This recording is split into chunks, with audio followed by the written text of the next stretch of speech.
The multi-questions dimension allows you to showcase some answers that you want to compare, since they are in common to multiple questions.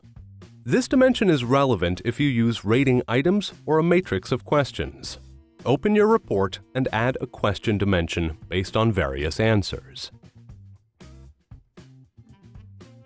All you have to do here is define which questions are interesting to you to finalize the configuration of the first dimension.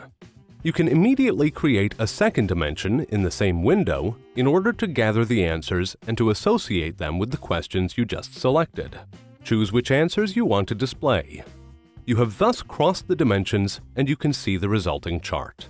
On the ordinate, you can see the number of answers for each value, represented here by colorful histograms, and on the abisca of two questions, A related to hospitality and politeness, and B related to the answer the advisor has given. Lastly, in the caption, you can see the satisfaction grades from 1 to 4. You can see the comparative table a bit lower there. If you wish, you can switch up the dimensions so you can have a different global overview.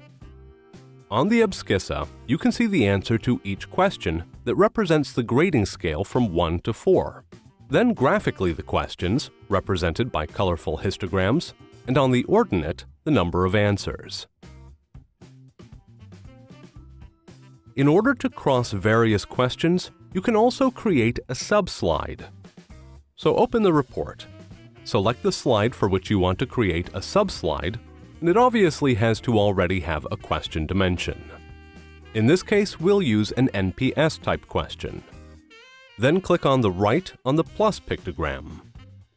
Select the question or questions that you wish to cross with the first question. Then validate. A gray arrow appears and there is a message confirming that the data crossing has been done. Upon clicking, you have access to a new chart resulting from the crossing of your questions.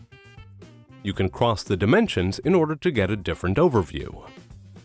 The arrow on the left allows you to go back to the original graph.